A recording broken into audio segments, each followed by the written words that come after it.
WWF, what the world is watching.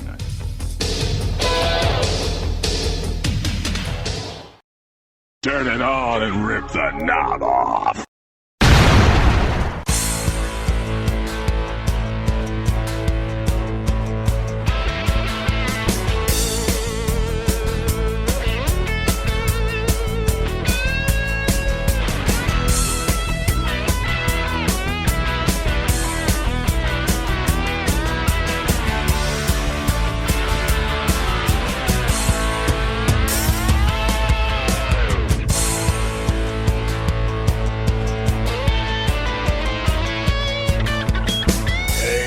Guys, and welcome back to the Wrestling Memory Grenade, now at episode 185, as we kick off March TV for 1989 and the World Wrestling Federation. I am Ray Russell, and this week, well, it's time to play catch-up, guys. A double dose. It's been a while, but a double dose. 2 weeks of WWF TV to dive into. And so we won't waste much time. We'll jump right into things this week, heading off to the WWF Superstars of Wrestling, March 4th, 1989.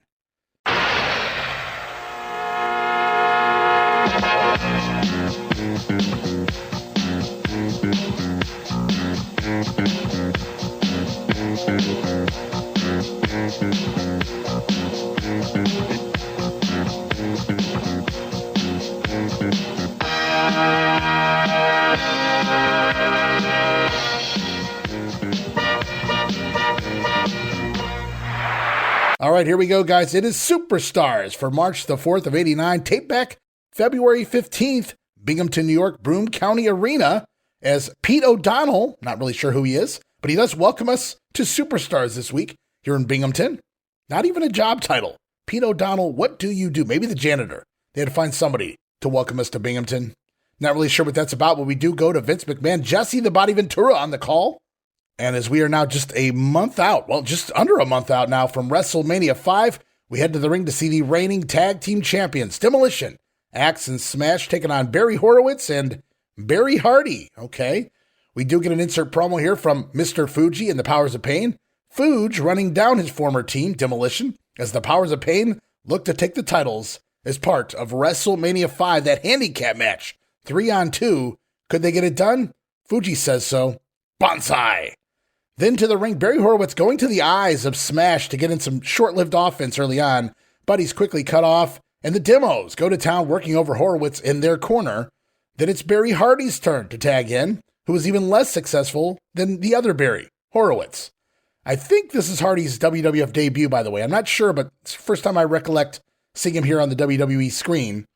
But better luck next time to Barry Hardy as Smash delivers the big hot shot across the top rope and the Demolition decapitation, putting Hardy away 2 minutes and 38 seconds. The WrestleMania push continues. The title's on the line. Not only does Fuji know the Demolition's weaknesses, if they have any, but even Vince McMahon has to admit on commentary that the Powers of Pain is the more powerful of the teams. Interesting. As we go off now to Update and Mean Gene Okerlund announcing the finalized card for WrestleMania 5. From the pages of the World Wrestling Federation magazine, here's Update. All right, folks, here we go. WrestleMania 5 coming to you Sunday afternoon, April 2nd from Trump Plaza Hotel and Casino in Atlantic City. It is going to be the wrestling spectacular of a lifetime. First time out, we've got to announce the complete card, and oh, what a card it is. The Mega Powers explode as World Wrestling Federation champion Macho Man Randy Savage defends against Hulk Hogan. Jake the Snake Roberts to beat Andre the Giant. Big John Studd to be the guest referee. Intercontinental Champion, the Ultimate Warrior, defends against challenger Ravishing Rick Rude. There's more title action. The Tag Team Champions, Demolition, face the Powers of Pain and Mr. Fuji. This will be 3 against 2. Brutus the Barber Beefcake to beat the $1 Million Man, Ted DiBiase. Bobby Heenan has accepted the challenge of the Red Rooster. These two men will meet. Hacksaw Jim Duggan squares off against Bad News Brown. In a tag team affair, the Rockers clash with the Twin Towers. Hercules to beat the King. The Bushwhackers beating the Fabulous Rougeaus. The Blue Blazer squares off against Mr. Perfect. the Hart Foundation, combining their talents to meet Greg the Hammer Valentine and the Honky Tonk Man. Rugged Ronnie Garvin, Dino Bravo one-on-one, and Strikeforce going against the Brain Busters. The stars and the superstars are going to be out for WrestleMania 5. Run DMC with the WrestleMania rap. And get this, the return of Piper's Pit, Rowdy Roddy special guest, Brother Love, and Morton Downey Jr. It all happens Sunday afternoon. That's going to be on the 2nd of April, the big one from Trump Plaza in Atlantic City. It's WrestleMania 5. For update, I'm Gene Okerlund. All right, thank you, Mean Gene. Final match is announced for the big WrestleMania card. 14 matches now announced. Mr. Perfect versus the Blue Blazer. You can add Dino Bravo versus Ronnie Garvin. Hart Foundation battling Honky Tonk Man and Greg Valentine, couple members of Jimmy Hart's stable there. The Rockers going to go up against the Twin Towers. Oh my. And yes, indeed, Bobby Heenan has accepted the challenge. Finally, accepted the challenge of the Red Rooster. The card is now complete. Plus, hey, Run DMC with a special WrestleMania rap and the return of the Hot Rod himself, Rowdy Roddy Piper and Piper's Pit with guest Brother Love and Morton Downey Jr. Going to be a hell of a talk show there as part of the big event. All coming down April 2, pal. Be there. WrestleMania 5. Can't wait as we go back to the ring now. Ravishing Rick Rude in the ring with manager Bobby Heenan. His opponent this week, Dale London. And Rude, brand new perm and all. Nice hair there. Ready to roll in the ring here as we get an insert promo from the Ravishing One, who says he's not only the sexiest man alive, but he's also the next Intercontinental Champion. Look out, Ultimate Warrior in the ring. The Ravishing One attacking and pitching London straight outside. Nasty bump by Dale to the floor. Finally back in the ring, it's a vertical suplex and the Rude Awakening neckbreaker, giving the very quick win here for Rick Rude. 1 minute, 1 second. Then, of course, post-match, the Rude Awakening kiss for a lady fan in a Simply Ravishing t-shirt. I'm not sure if they're handing these out now or selecting women that wear this shirt, but very clever for the time. If you want a kiss from Rick Rude, you got to be wearing a Rick Rude t-shirt. As Rick Rude's match is becoming a lot quicker recently, even more dominant than usual and aggressive, heading into the big title match with the Ultimate Warrior IC title on the line, WrestleMania. Sure to be a fun one as we go off now to the event center. Sean Mooney standing by with interviews from the likes of Jake the Snake Roberts, Andre the Giant, and Demolition. They're all talking, what else? WrestleMania. Hello, everyone. I'm Sean Mooney. It's WrestleMania 5 coming your way April 2nd, live, 4 p.m. Eastern Standard Time from Trump Plaza Hotel and Casino in Atlantic City. So many spectacular matches, and right now, talking about 2 of those are some of the participants. The golden rule of gambling is you don't gamble unless you can afford to lose, Andre the Giant. Do you think the deck has been stacked against you because John Studd is in the ring? He's no friend of mine, and he's certainly no friend of yours. All we're looking is for a policeman to step in there and control the situation, man. That's all I've ever asked for. You tell me the rules, I'll play by those rules. I might bend them a little bit, but I won't break them, Andre. Damien's gonna be there, Studd will be there, you'll be there. Let's roll the dice, brother, and see what comes up. It's gonna be snake eyes. You know, all I hear every place I go is, well, Big John Studd's going to be the referee. He's going to make sure. Big deal. Yeah, big deal. He's going to make sure that Andre gets put down to the mat. Nobody's ever put this man down. I want to see that. You think they're going to put me down? Snake, believe me, you're in lots of trouble than you think. Because I never pushed away a referee.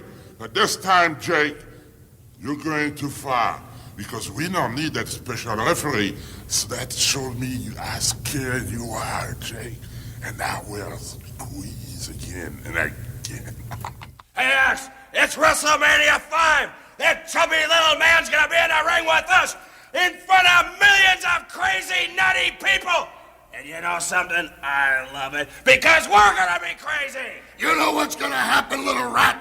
You've been in and out of the ring and you've been boasting. It's all about ego. It's not about respect. Right here in Trump Plaza, Atlantic City, you fell into our trap. Because why? Your big ego. You want the belts. But Foods and Stooge, you're not gonna take them. We're gonna take you. See WrestleMania 5 Sunday afternoon, April 2nd, live on giant screen closed-circuit TV at a location near you or on a pay-per-view basis. Call your local cable company for availability. Be a part of history being made April 2nd, live from Trump Plaza Hotel and Casino starting at 4 p.m. Eastern Standard Time. Don't miss WrestleMania 5. All right, the Demos prepare themselves 3-on-2. Fuge the Stooge and the Powers of Pain. Jake and Andre having conversation there. And Big John Studd, the special referee, going to see how he factors in there. Jake, no friend of John Studd, but he feels he's going to call it down the middle. Bobby Heenan, Andre, not so sure the biasness of John Studd, the former member of the Heenan family, as Stridex presents its great wipeout of the week. Hacksaw Jim Duggan. Ho! The 3-point stance and clothesline there from Hacksaw. Stridex. Great wipeout.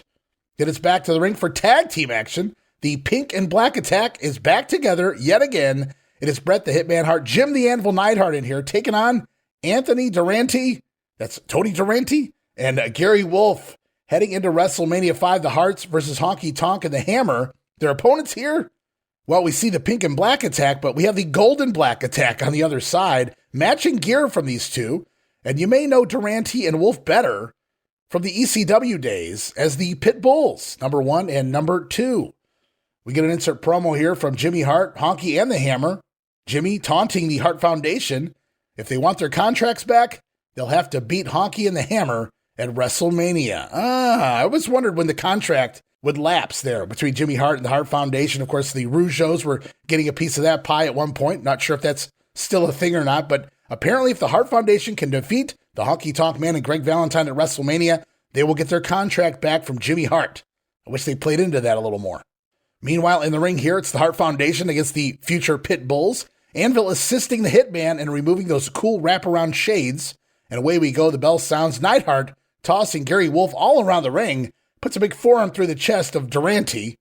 Then the Hitman going to tag in some execution excellence, delivering a patented backbreaker before the Heart Attack, putting the Pitbulls away. 2 minutes and 41 seconds. Hart Foundation going over there. They look ready for Jimmy Hart's stable come WrestleMania time. As we continue on, here's a guy who's not necessarily part of the action at WrestleMania, but he will, well, we'll save it for the pay-per-view. It's the Brooklyn Brawler, who has a big matchup coming very soon on Saturday night's main event, I should mention. Brawler's manager here, of course, is Bobby Heenan. Steve Lombardi in here taking on Mario Mancini, as the Brawler now rocking the familiar scruffy beard, leather hat, and the dirty ripped Yankees t-shirt, but still, for now, wrestling in wrestling trunks. We get an insert promo here from the Brawler, who gives us a sure bet that Bobby Heenan will pluck the feathers off the Red Rooster come WrestleMania. In the ring, Brawler paintbrushing Mancini across the face before the bell, but Mario on the rebound surprises with the crossbody off the ropes for a 1 count. Lombardi right back on top, but again, Mancini with a surprise small package. And the Brawler going to make him pay for that one, pitching Mancini out to the floor. And then back inside, lots of stomping and choking. Brooklyn Brawler goes up to the middle rope, jumps off, drives Mancini face first into the mat. Kind of a jumping face buster bulldog thing.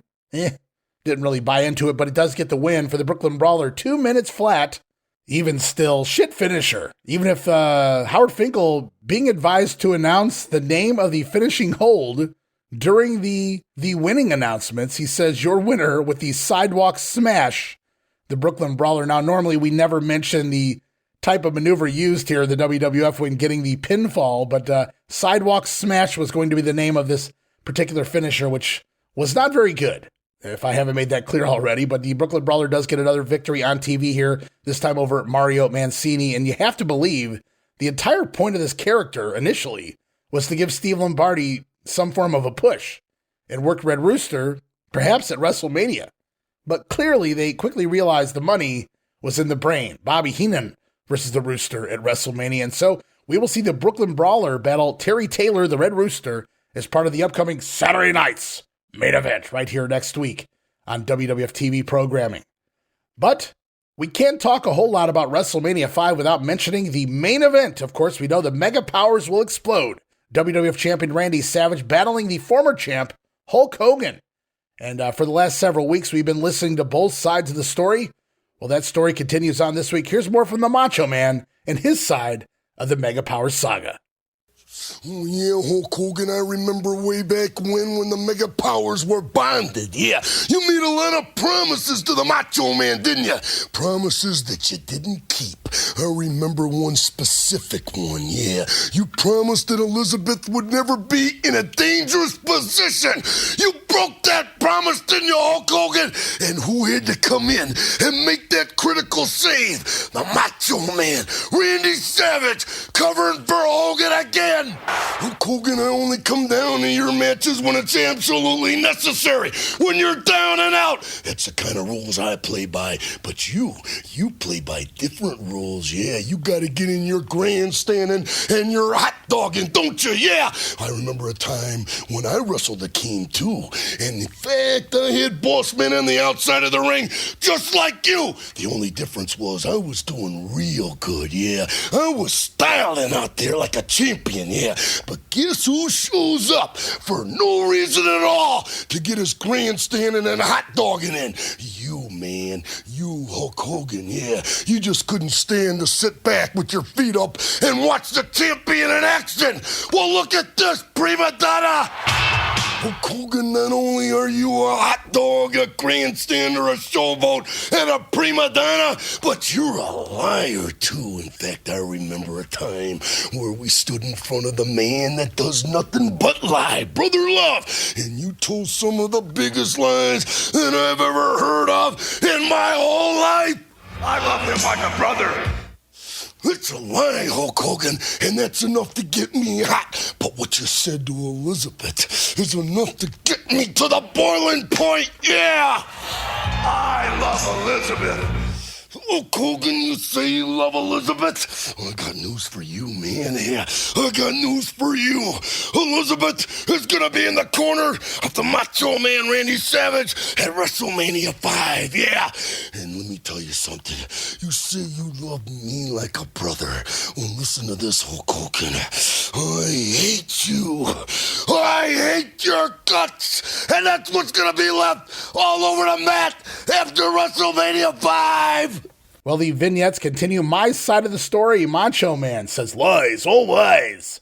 From the grandstanding to the hot dogging. Hulk Hogan saying that Miss Elizabeth would never be in a dangerous position. Then she winds up cuffed by the big boss man. How dare you, Hulk?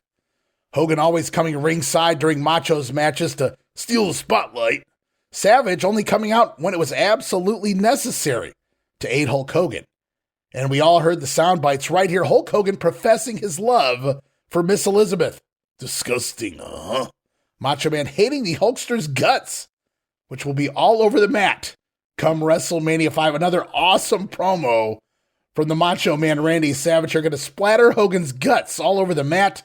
All of that grandstanding and hot dogging, going to come to an end at WrestleMania.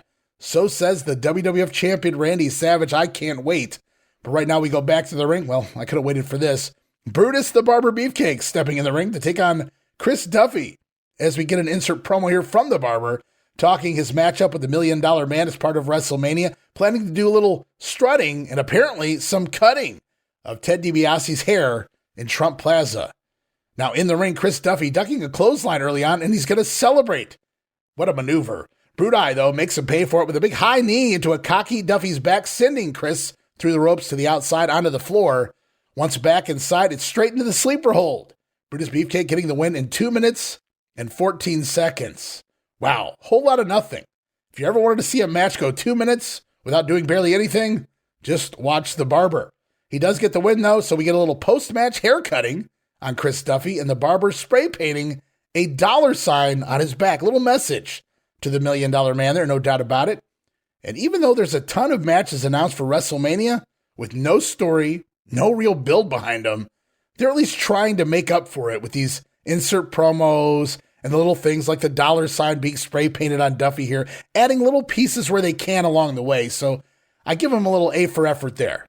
But wait, there's more. The story continues on. We come out of the Barber match and head off to the Brother Love show with his special guest, the $1 Million Man, Ted DiBiase, and of course his bodyguard, Virgil, as they bring us the unveiling of the $1 Million Belt. Brother $1 Million Man, welcome! And you have right here to unveil for us your $1 Million Championship belt, worthy only of the $1 Million Man! You know, Brother Love, did what nobody believed that I could do. They said it was impossible. They said it couldn't be done. I bought, paid for, and owned lock, stock, and barrel the World Wrestling Federation Championship belt. And when I did the impossible, it left the hierarchy of the World Wrestling Federation embarrassed. It left them with egg on their face. And the only thing they could do to save themselves from this embarrassment was to steal it back from me. They stole it from me, the very belt that should still belong to the $1 Million Man. Yes. But you know what, Brother Love? They did me a favor. Yes. You see, the World Wrestling Federation Championship belt is not worthy to go around the waist of an athlete of my caliber. It is not worthy of the $1 Million Man. Before me right here is a championship belt worth $1 million. It is made of pure gold and diamonds. Diamonds of the highest quality, made and fashioned by the finest jeweler in the entire world. I give you, Brother Love, the $1 million championship belt. Wow. Holy Toledo. Behold! Take a look at that, Jesse. Behold! McMahon, are those all diamonds, obviously? $1 million championship belt! Wow. I must say, I'm impressed. Behold! The $1 million champion! Wow. That is impressive, no question of that. We'll have more World Wrestling Federation action when we return. Well, I spared you of the long, drawn-out introduction here by Brother Love this week, but as promised, we finally saw the unveiling, the big reveal of the $1 million belt. DiBiase taking us back to a year ago when he proved that he could purchase the WWF title, only to have it stolen back by the World Wrestling Federation. Well, it was a blessing in disguise. DiBiase now owns a title belt fit for the $1 Million Man, a $1 million title belt. And now nobody can take it away. And even Vince McMahon here on commentary putting it over. What an amazing belt, the diamonds, the gold, and honestly, to me, in my estimation, awesomest belt ever. And the show continues on. It's the WrestleMania 5 report with Mean Gene Okerlund. We hear from Run DMC promoting the big WrestleMania wrap, and we hear from Brother Love, who's going to be guesting on the returning Piper's Pit. But we also get, we heard from Randy Savage. It's only fitting that we go off to vignette number 3 of Hulk Hogan's side of the Mega Power Saga. Even though I knew exactly how you felt about me, Macho Man, at this point, I was letting everything slide, brother. I was just hoping that cancer that was tearing you apart might go into remission, that everything would straighten itself out. But when I saw Akeem and the big boss man coming down on you, there was no way I was going to let the boss man brutalize you with a stick like he did to me. And as far as our manager goes, Elizabeth, there was no way I was going to let her get in the danger zone. That's why I was there, brother, right when you needed me. My only concern, Macho Man, was the safety of the Mega Power team. It was only till later, brother, when I viewed the film, that I saw you standing behind me. The cancer still eating you alive. The boss man stick in your hand. The way you looked at me, man, I could see the demons in your eyes then. I let that go too. The next time we were together was Brother Love's show. We were there with another demon. There's another love that you don't understand about. That's the love I have for the Macho Man. It's just as strong as Elizabeth. I love him like a brother. I meant every word I said, Macho Man. I've never lied to you, I've never lied to Elizabeth, and I've never lied to any of my Hulkamaniacs. When I said I loved you like a brother, Macho Man, I meant it. When I say I love my Hulkamaniacs, I mean that too. You know, yeah, I love Elizabeth too, Macho Man, but not the way you twisted the story, not the way you edited the footage. This is what I really meant on Brother Love's show. I love Elizabeth just as much as the Macho Man does, but in a different way. I love Elizabeth like a sister, like blood. I wash my hands completely of you, Macho Man. We started out at the same level, brother. The same pinnacle as Mega Power partners. My little Hulksters gave you everything, man. They gave you their love. They gave you their dedication. You got power. You took courage from them to beat all odds, man.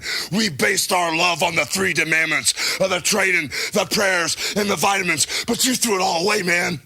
You couldn't function as a team with me, man. You're the one that was jealous. Jealousy that turned into a cancer that started eating you alive, Macho Man. Eating your guts, brother. But as we get into WrestleMania 5, the love that you give is equal to the love you receive. That's the same with hatred, brother. You say you hate me. You hate all my Hulkamaniacs. Well, the hatred that you're giving off is going to be the same hatred that tears you apart, brother. When we get into the ring, Hulkamania is going to rule. Hulkamania is going to run wild at WrestleMania 5. It is a cancer. Starts eating your abdominals, eats your pectoral muscles, goes up into your neck, and starts eating at your brain. There's only one thing that's going to be keeping you alive. That's your life support system, the WWF title. And as you start to lose your grasp, as your fingers start to slide down the front of the belt, that's when I'm going to strip it away from you. Pull the plug on your life support system. I'll be the new champion of the WWF. And what you going to do when Hulkamania and the largest arms in the world destroy you? Well, the truth finally comes out. Hulk Hogan acknowledging that he saw the jealousy and the mannerisms for the Macho Man all along. It was a cancer eating Savage alive, but Hulk, he ignored it, hoping the cancer would go into remission, brother. Savage editing footage, telling lies as we see the full clip of Hulk Hogan professing his love for Liz as a sister. It was the Hulkamaniacs who gave Savage the love and the power, the ability to reign as champion, but it sounds like Hulk Hogan is taking it all back. Supposedly, the Mega Powers were equals, but Savage's jealousy threw it all away. Dude, the Hulkster vowing to regain the WWF title when the Mega Powers explode. This entire shit has been nothing short of phenomenal. Gotta love these vignettes back and forth. Hulk Hogan and Randy Savage. And honestly, if you ignore a few of the doctored bits of footage here from Macho Man, I can see someone taking either side here. As we head back to the ring, we get a couple of no-namers in there, a couple of job guys, prelim guys that do not get introductions. Their opponents, however, are Akeem and the Big Boss Man, the Twin Towers, accompanied to the ring by the Doctor of Style Slick. We get an insert promo from the Rockers, who are looking to tear down the Twin Towers. Woo! And Vince on commentary supporting those tag team specialists, the Rockers and the Towers, as part of WrestleMania. Meanwhile, in the ring here this week, as you might suspect, against two guys without names, it is total domination by the Monster Duo. Double Avalanche in the corner, followed by Air Africa, the big 747 splash. Akeem getting the win in just a couple minutes' time. And of course, post-match, it wouldn't be a Twin Tower, it wouldn't be a Boss Man match without a little handcuffing and beating down of the fellow partner with the nightstick. So both guys, one guy eats the pin and the other guy gets beaten with the nightstick. You take your pick, guys. Where do you want to be in that situation? As we go off now once again to the Event Center. Sean Mooney standing by. More WrestleMania talk. We're going to hear from the likes of the Ultimate Warrior, Bad News Brown, Hacksaw Jim Duggan, and Bobby the Brain Heenan.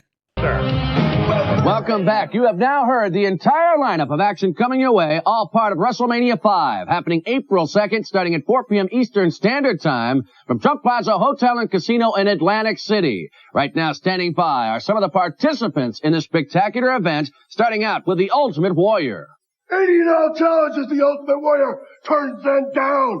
The superposed gun was your idea and your creation. Although it was foreign to me, I went in with all the intensity and fire that the Ultimate Warrior only knows how to have.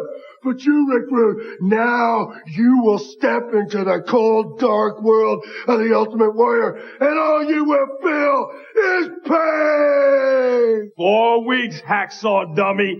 4 weeks. That's all that's left to WrestleMania. And then you're gonna have to fight the terror of your life. You're gonna meet the nightmare of your life because you signed to get into the ring in front of millions and millions of people with Bad News Brown. And there can only be one outcome. I don't intend to be embarrassed. What about you, Hacksaw dummy? What about you? What about you? Shh. When they say you want to get somebody's attention, whisper. But that's not Hacksaw Jim Duggan's way. It's WrestleMania 5. It's Bad News Brown. It's Hacksaw Jim Duggan. And it's not going to be no wrestling match. The referee, stay out of the way. Throw the rule book out the window, and we'll see what kind of tough guy you really are, Bad News. Ho! So you want to put your hands on me again, huh, Mr. Rooster? Don't forget something. You're limited. You're limited with ability, with speed, and your pain threshold. You're limited up here. Anything and any success you got is because of me. Well, as I gave it to you, pal, I will take it all away. Mr. Rooster, there's one thing I love to do, and that's choke roosters. Well, Heenan prepared not only for his own match with the Red Rooster, of course he has Andre with Jake, he has Rick Rude against the Ultimate Warrior. We hear from UW there, defending his IC title. We're also going to see Hacksaw and Bad News Brown go at it. It's going to be very interesting. Bad News with some funny lines there in regards to Jim Duggan, and Bad News coming for his second WrestleMania win. We'll have to wait and see if he can get that as we close out this week's Superstars. The WrestleMania card is finalized, 14 matches, the return of Piper's Pit, Run DMC even getting involved here. Some fun matches on the card, some feuds will have to come to a head, but make no mistake, it is the Mega Power storyline that will drive the buy rates to an all-time high here in 1989. As we continue off now to Wrestling Challenge for March the 5th, 1989.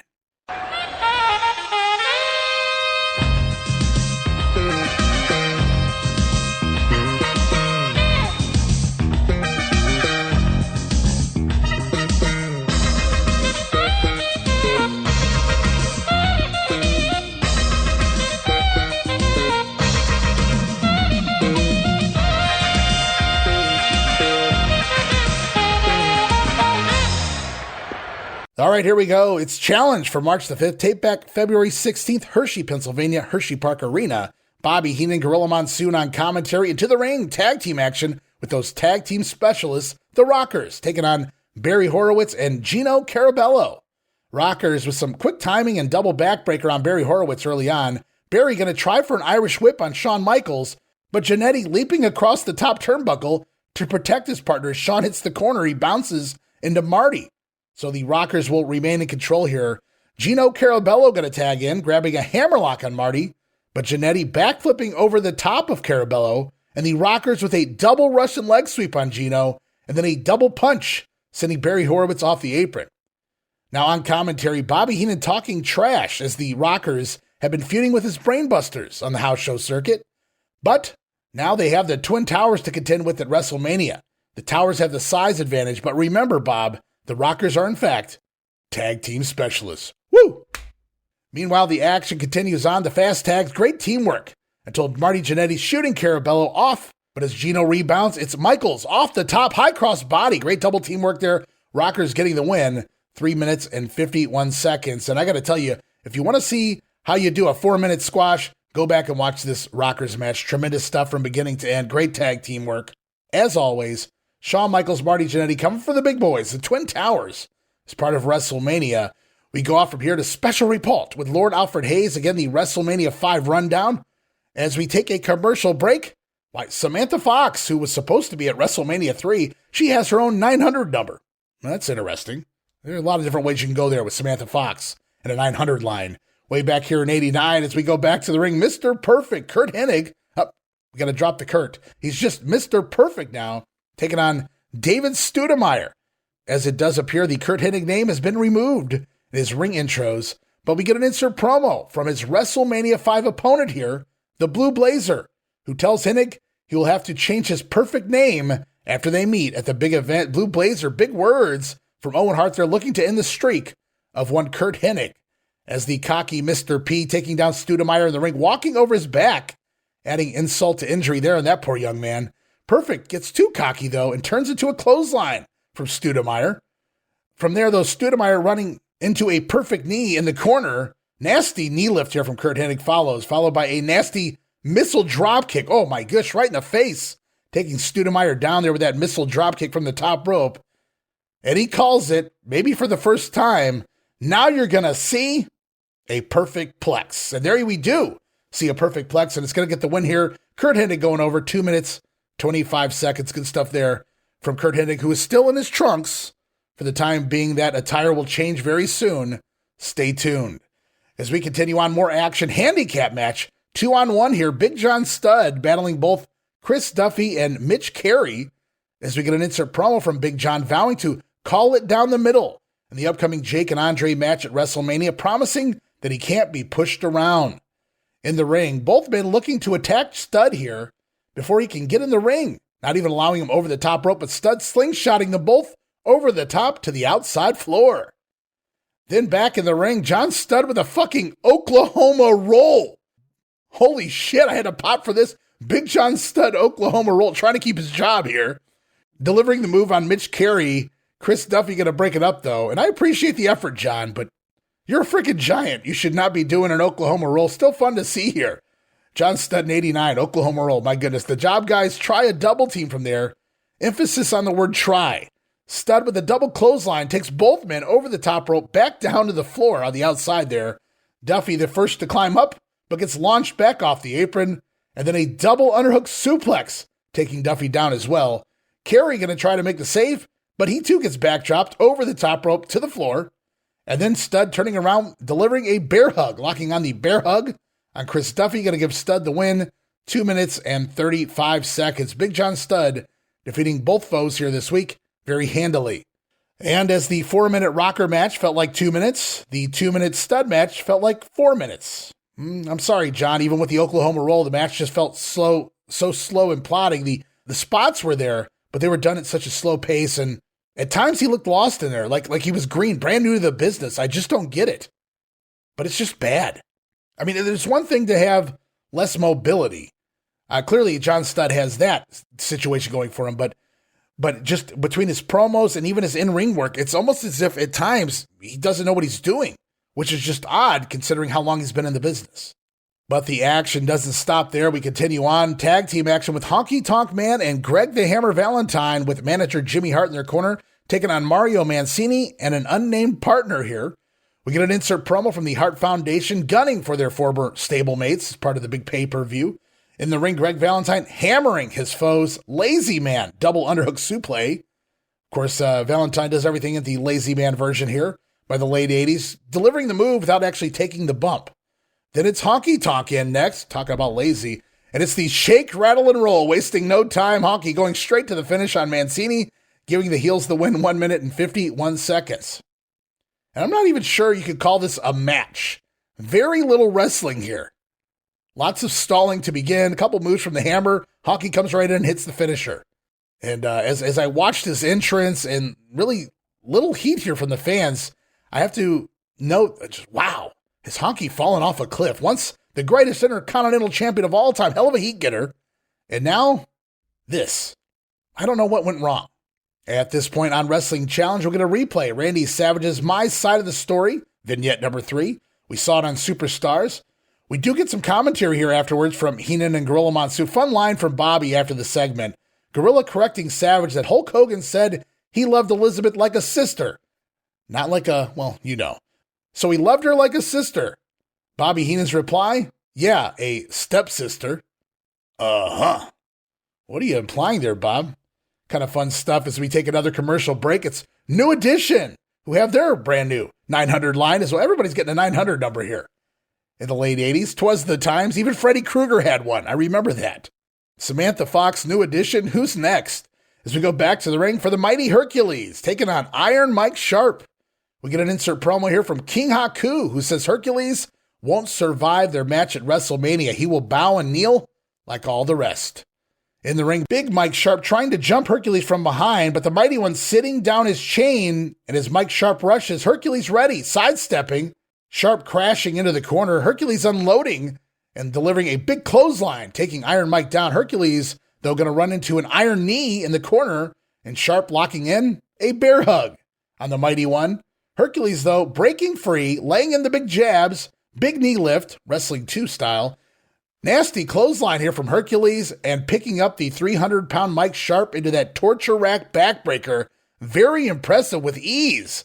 Lifting Sharp up in there, giving Hercules the submission win in just 1 minute and 47 seconds. The match is going shorter in recent weeks so they can build properly to WrestleMania with all the extra Hogan and Savage vignettes and etc. Hercules getting a submission win in under 2 minutes here from a guy the size of Mike Sharp. And Herc's brief run as perhaps the next semi-main event guy, well, obviously it fell a little short. They've already pretty much given up on it. But he's still looking for revenge against former manager Bobby Heenan. And that comes in the shape of King Haku at WrestleMania 5. Now, growing up, I was a big Hercules fan. Loved Power and Glory. So I say it every year, and I'll say it again. 2026, Hercules for the WWE Hall of Fame. As we continue on, special interview time. Mean Gene up on the stage with the $1 Million Man. And Virgil, we saw the belt, the $1 Million belt, that is, being unveiled on the Brother Love show as part of Superstars. Very similar here, almost identical promo that DiBiase cut on the Brother Love show. The WWF title, not worthy to go around the waist of the $1 Million Man. It doesn't hold the class of his new $1 Million belt as he removes his $1 Million jacket and reveals the title belt. All the golden diamonds right around his waist, and even Gorilla Monsoon is impressed. Take it easy, Gorilla. That's not a peanut butter pie. DiBiase stating that no man will ever wear his $1 Million title other than he, because nobody else is deserving enough to touch it. They even sneak in a quick line against Brutus Beefcake. Heading into WrestleMania, DiBiase stating that Brutus not fit to cut DiBiase's dog's hair, much less the $1 Million Man. And you can take that to the bank. So a little reference here, Brute Eye to the $1 Million Man, the $1 Million Man to Brute Eye. They are certainly trying to work in what they can for the upcoming matches scheduled for the pay-per-view. As we take yet another commercial break, it's yet another 900 line. DJ Jazzy Jeff and the Fresh Prince have their own 900 number because, of course they do. This is getting good, guys. We come back for a replay of the WrestleMania 5 report. Hulk Hogan on his side this week. And then it's off to the ring for one final match here on Wrestling Challenge. The Warlord and Barbarian Powers of Pain with Mr. Fuji by their side, taking on Gary Starr and Nelson Velou. We get an insert promo here from Fuji in the POP, obviously coming to take the Demolition title belts. In the ring, it's Barbarian all over Velou. Big boot connects early on. Then it's the Warlord's turn for some fun in the ring. Gary Starr finally going to tag in, but I bet he wishes he hadn't. More mauling from the Powers of Pain here on poor Gary Starr. Doomsday device, sort of. Barbarian with that clothesline out of a Warlord bear hug on Starr, getting the challengers at WrestleMania the win. The Powers of Pain going over 2 minutes and 22 seconds. Very vicious, very violent team here. I still think they made a better babyface team, but they certainly looked the part as the nemesis of Demolition. As we continue off now to the March 6th edition of the WWF's Primetime Wrestling.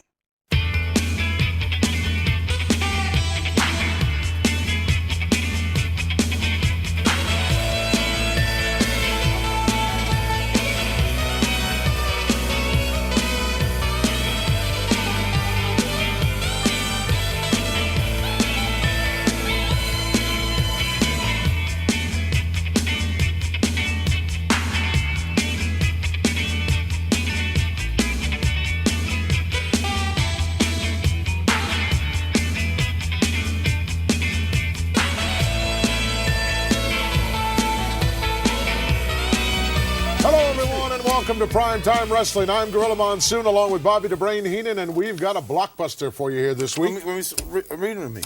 I want to know what's going on. Read what to you? I want to know what's going on with WrestleMania card. You said there's more matches. Tell me. Right after the second match, we're going to have an update that'll tell us all the matches of WrestleMania. I want to know now. You want to know now? I want to know right now. Well, you're not going to know now. The folks out there are not going to know till after King Haku's match, which is the second match on the program, folks. Tell me now. Sure. Hulk's taking on the Macho Man Randy Savage for the title. Okay. I knew that. Demolition against Powers of Pain and Mr. Fuji for the title. I know that. Unprecedented. 3 against 2. First time in the history of the World Wrestling Federation that anything like this has ever happened. I know that. Okay. Ultimate Warrior taking on Ravishing Rick Rude. I know that too. Well, you're getting upset. Why are you getting upset? You're telling me what I know. Tell me what I don't know. What you don't know? Tell me what I don't know. What you don't know can't hurt your brain, so don't worry about it. I have an answer. We're going to have all the matches for everyone, the entire lineup for WrestleMania 5, right after the second match in our program, which is the King. I don't like to be kept waiting. Personally, I don't care whether you like to be kept waiting or not. Aren't those matches enough for you? They were enough for me Every last title week. that's at stake in the World Wrestling Federation, every title that there is up for grabs in WrestleMania 5, with the exception of Rockin' Robin's ladies' title. It's a girl. Who cares about that? Well, everything else is up for... Isn't that enough for you? No, I want to know the rest of the card. You told me there'd be 5 more matches. I told you that this week we would give you, and the celebrities too. Give them to me now. You're not going to get them now. We're going to take a look at the Red Rooster right now. What me else? now? Hacksaw Jim Duggan taking on Bad News Brown. How about that match? Okay. You knew about that one, right? Well, I heard. Hercules against your guy for the crown. Know that. Not for the crown. See, No, I said for the crown, and you I said agreed not for to the- that. Can we have that? Will that be a crown match? No, now it that will not be a crown match. I didn't think so. Well, then why'd you ask? Well, Bushwhackers taking on the Rougeos. Strike Force taking on your guys, Brainbusters. I know that. Well, isn't that enough for you? Isn't that enough for you to be worried about? No, I like to worry. It's obvious. For 2 years, I've sat here and worried. I like to worry. Let me tell you this, folks. If you haven't, at this particular point in time, got your ticket and you want to be part of what goes down at Trump Plaza on April 2nd on a Sunday afternoon, are you impressed? Are you satisfied? Are you shocked? Now that you know them all, Brain. Yeah, some I'm shocked a little bit. I'm shocked myself that you put your little John Henry on a piece of paper. I'm going to tell you exactly what's happening here. You were humiliated. No, I wasn't humiliated, but I was tired of being badgered by the likes of you, the Jack Tunneys, the Roosters, the Humanoids, everybody, Rooster this, Rooster that. I'm head up to here with Roosters. Only one way to get rid of a Rooster. That's what I'm going to do. Let's take a look at Big John Stead. Some chicken soup. All right, here we are. Primetime Wrestling, hosted as always, Gorilla Monsoon and Bobby Heenan on the call here at the desk. Bobby wanting to hear the full WrestleMania card right out of the gate because he wants to make sure the Gorilla acknowledges the fact that Bobby Heenan has accepted the challenge, as we finally hear there, of the Red Rooster. Heenan gonna choke the chicken, so to speak. We also get some exclusive matches here this week on Primetime. 2 matches taped back January 25th in Phoenix, Arizona at the Veterans Memorial Coliseum. It is the Red Rooster over Tim Patterson with his brand new finisher, the Chicken Wing. Gonna get the win in 3 minutes and 9 seconds there for the Rooster. We also get a matchup with King Haku, accompanied by Bobby Heenan. Haku putting down Omar Atlas in 2 minutes, 23 seconds with that nasty thrust kick to the face. And a couple more matches also taped. Cedar Rapids, Iowa from July the 14th, 1988. Wow, we are going back for this, really digging. Gonna pull out a match featuring Dino Bravo. Really, we're gonna go that far back to show a Dino Bravo match? Dino Bravo scoring a victory over Sam Houston with the side suplex, Jess. Bravo getting the win there at 5:33. We also get a matchup featuring Honky Tonk Man and Greg Valentine warming up, preparing for the Hart Foundation at WrestleMania. It's Honky and the Hammer over Paul Brown and Rex Farmer. Valentine using that shin guard assisted figure 4 match goes about 4 minutes and 10 seconds. So some of the lesser matches on the upcoming WrestleMania card, building up some of the talent here. Dino Bravo, Honky and the Hammer, King Haku, the Red Rooster. The story tells itself. And that's another week of WWF history in the books. March of 89 kicks off. We've got another week right around the corner. But first, this quick WrestleCopia timeout. Relive the glory days of Memphis wrestling with the Retro Wrestling Review USWA podcast. Each week, we go back in time to review USWA Championship Wrestling from the 1990s, episode by episode. Join us for watch-alongs, behind-the-scenes stories, and exclusive interviews with people who were there and lived it. Whether you grew up watching it or you're discovering it for the first time, this podcast is your ringside seat to Memphis wrestling history. It's all a part of the WrestleCopia Podcast Network. Listen now at USWApodcast.com. Hey guys, Ray Russell back to talk to you about all the new and exciting audio and video podcasts we've been putting together over at patreon.com/WrestleCopia. As a self-funded brand, this entire ship is powered by our patrons. It's your support that keeps all of these wonderful shows going here at WrestleCopia. And with that said, I wanted to mention that we now have 3 major tiers with tons of Patreon-exclusive next-level content for our Patreon supporters. And it all starts with the $5 all-access tier, which gets you early access to many of the weekly podcasts, at least a dozen monthly digital downloads for your viewing and reading pleasure, the insanely detailed show notes for the Wrestling Memory Grenade Regional Wrestling and the OG Monday Warfare podcast, plus random bonus video drops, archived old school audio watch-alongs from the early years of the brand. And if that's not all, the brand new Patreon exclusive podcast, Ranting Raw, featuring yours truly, Ray Russell, completely uncensored, unfiltered, with honest takes, taking patron questions and addressing various topics from throughout wrestling history. It is a whole lot of fun wrapped under the all-access tier for only $5, but things get even hotter with the VIP Superfan tier. For just a few dollars more, you get everything already mentioned in the all-access tier, plus as part of the VIP tier, a whole new slew of videocast series where it's not just your typical watch-alongs. Sure, we laugh, we have fun, but we're also breaking down the history, the context, and the why behind what you're seeing. And as part of the VIP tier, you have access to Dan Gennety's Puro Resu Academy videocast, the Coliseum videocast with co-host Gene Jackson, and the Monday Warfare videocast, Raw vs. Nitro, breaking down the history of the Monday Night War. Plus, you also get the Memphis 1985 folder of goodies and all show notes for the Puro Academy podcast and Gene's retro review show. Lots to be had there at the VIP tier. But wait, there's more. For those WrestleCopia backers who crave even more from the brand, we bring you yet another level of content fit for a warrior, because it is indeed the ultimate tier, which gives you everything from the all-access pass, everything from the VIP tier, plus you will receive access to the big ones video series featuring a lengthy look and discussion into some of the biggest pay-per-views, super shows, and other events from throughout wrestling history. It's also a great place to keep up with the big events that coincide with the Monday Warfare videocast and so many other big events from years gone by. You'll also have access to the newest big hit to the Copia brand. I'm talking about Regional Wrestling Unreal, the video series.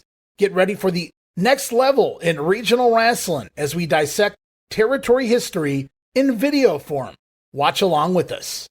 But still, even more for your money, guys. You'll also receive access to the Treasure Chest, which offers patrons the unique opportunity to download and watch select rarities from wrestling history. And for those of you who are wondering what we offer, are contemplating joining a paid Patreon membership, or simply a curious lurker, a reminder there's a free tier at our Patreon that you can join as well. Remember, guys, no subscription, cancel any time, but I think you'll like the content that we're offering there for any budget you may have. And you can sign up right now, patreon.com/WrestleCopia, or look for the QR code where available. We appreciate your support in helping us pay the bills to keep the WrestleCopia podcast network running and enabling us to continue to bring you all the quality programming that we offer.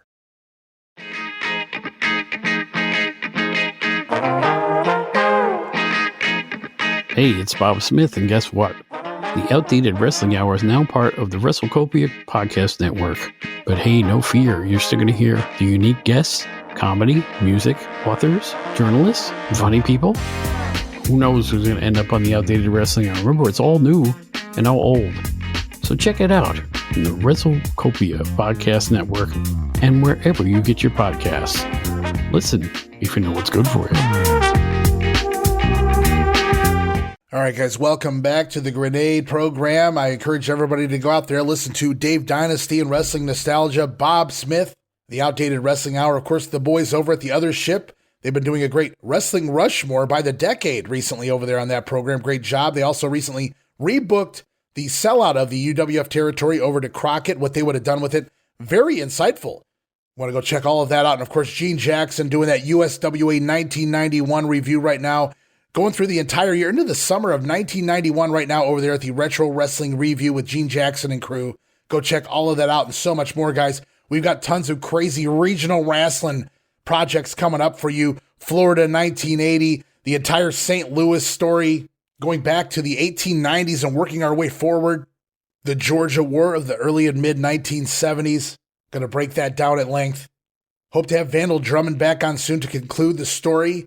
1982, the LaBelle territory coming to a demise. And, of course, Jamie Ward with Georgia 82, Gene Jackson and Memphis 85. The list goes on. We've got a lot of great stuff. And coming very soon again, it's another edition of Angelo Paffo's ICW there on Regional Wrestling. Going to be moving into the year of 1982 with Steve Crawford as we talk the debut of Radamias. Radamias is coming. And what is Radamias? Well, stay tuned to Regional Wrestling to find out, guys. As we continue on right now, another week of WWF Superstars of Wrestling. March the 11th, 1989. Tape back February 15th. Binghamton, New York. Once again, Broome County Arena. Vince McMahon and Jesse Ventura still here. As it is another week of Saturday Night's Main Event coming tonight on NBC. SNME going to cover that in full length next time here on The Grenade, including a special interview with John Paz of the two-man Power Trip Empire. John Paz going to join. We're going to talk a little bit about WrestleMania, some of our favorite matches, the big storyline between Hulk Hogan, Randy Macho Man Savage, as well as a fun breakdown of the Saturday Night's Main Event program as well. More on that at the end of this program. But right now, we continue into this episode of Superstars, March the 11th. Jake the Snake Roberts in the ring taking on John Ziegler as we get an insert promo from Andre the Giant, who says WrestleMania 5 marks the end of one Jake the Snake Roberts. Stud or no stud? Andre looking to end the Snake once and for all at the pay-per-view. Ziegler in the ring here with that's not Ziegler, that's Ziegler, with a huge Z across his ass. Not quite of the Tom Zink ilk of font, but he does manage to get in a few shots early on, and a right cross and an arm drag, taking the Snake Man down. Jake, though, coming back with a nice back suplex, running knee lift from the Snake Man, followed by the short clothesline, which sets it up. The DDT getting the win. 2 minutes and 3 seconds on a little post-match Damien action here. Jake putting Ziegler's head in the bag of Damien before dumping the Snake out on top of poor Ziegler. And if this were Andre, he'd have had a heart attack. No way, boss. Jake Roberts stuffing the head of Ziegler inside the bag of Damien, letting him have it here this week as we go off to another update. Mean Gene Okerlund showing us Sensational Sherry's spring fashion show as we get some surprising shots here of fancy bra tops, even some thigh highs, mixed in with some rather peculiar outfits, Sensational Sherry style. Not sure where they were going with this spring fashion show, but the Sensational one, clearly some plans in place for her. As Gene notes, she's one of my favorites. Ha! Boy, I'll say, Gene, Sensational Sherry getting a little play here on TV this week, and a lot more to come. As we go back to the ring for tag team action, going to see the Honky Tonk Man teaming with the Hammer Greg Valentine. Jimmy Hart out there by their side, taking on Tim Horner, White Lightning, and David Studemeyer. Honky Tonk Man still all smiles on the outside as he enters the ring, but he has to be dejected on the inside, relegated to this makeshift team with Greg Valentine after coming off that awesome IC title run. We get an insert promo here from the Hart Foundation as they say they have the opportunity to dance all over the future rhythm and blues in front of the world at the big pay-per-view. In the ring, Tim Horner looking good right out of the gate, but Honky Tonk Man in trouble. Working the arm is Horner of the Honk, but Honky Tonk shortcut going to the eyes of Tim Horner, tagging out to the Hammer. Valentine in, off the top, but right into a big punch to the gut from White Lightning. Horner, though, making the mistake of tagging to Studemeyer, who immediately falls to the Valentine shoulder breaker. Honky then tagging back in, getting his licks. Then it's a series of 4 in a row Greg Valentine elbow drops. Wow. 4 in a row from the Hammer, and the shin guard assisted figure 4 going to get the win. 2 minutes and 47 seconds. The heels going over, coming for the Hart Foundation at WrestleMania. Well, we recently got a look at Mr. Perfect in the ring. Now we look at his opponent for WrestleMania, talking about the Blue Blazer. Heading out here, taking on Gino Carabello. As we get an insert promo from Mr. P, he says the perfect streak will remain after WrestleMania. Jesse Ventura on commentary feeling this could be the sleeper match of the entire pay-per-view. And on paper, he's right. And it is good to see the Blazer back on TV. Jesse, he likes to see him too. Says the Blazer has moves the body hasn't seen since he retired. Love it, Jess. Carabello taking the Owen Hart belly-to-belly awkwardly here. Nasty landing, but the Blazer following up with a gut-wrench suplex, standing dropkick, missile dropkick off the top, setting Gino up for the splash, flying splash coming down off the top rope, or as Vince calls it here, what a maneuver. Going to get the win for the Blue Blazer, 2 minutes flat. I'm not sure what's happening in the ring with Owen Hart. Not sure a lingering injury, if he's been told to dull it down, or what the deal is, but he's moving at half the speed than he was before, earlier, say in the fall of 1988. And even though he's doing things off the top rope, he feels less high-flying than before. But you gotta love that Blazer music. Woo! Blue Blazer and Mr. Perfect, WrestleMania 5. As we continue on what we heard, vignette number 3 last week on TV, we got to continue telling the story, the Macho Man and his side of the Mega Powers saga. Vignette number 4 this week on Superstars. I remember the last time that the Mega Powers were together in the Bradley Center in Milwaukee, Wisconsin. As usual, Hulk Hogan, the Macho Man in the squared circle, taking care of business, softening up our opponents for the Mega Powers, while you were holding the tag team rope, getting ready to seize your first opportunity to come into the ring and start grandstanding and hot dogging, Well, Hulk Hogan, the Macho Man can accept that, but what I can't accept and can never accept was the time I got thrown over the top rope and Elizabeth helped roll me back into the ring. And as she took 2 steps away from the ring apron, I heard your voice tell Elizabeth to move back up to the apron. And before I knew it, Hakeem took me and threw me through those ropes. And I couldn't help it. I couldn't stop the momentum. And I hit Elizabeth. But I didn't hit Elizabeth. Hulk Hogan, you hit Elizabeth. You're the one that hit Elizabeth. It wasn't me. It was you. And that's something that I'll never forget. And that's something that I'll never forgive. Macho Man through the rope. Oh, no! And when I turned around to help Elizabeth, what do I see? Love me like a brother, love Elizabeth like a sister. I see Hulk Hogan, my so-called best friend, hovering over Elizabeth, embracing Elizabeth. And just when I was about to clean Hulk Hogan's clock, Hakeem pulls the Macho Man back into the ring. And there I am to fight both Twin Towers. But I did. I got rid of the boss man. And I got rid of Hakeem. And then I turn around again to see my so-called best friend walking out of the arena, carrying Elizabeth in his arms. And just then, the Twin Towers attacked me from behind again.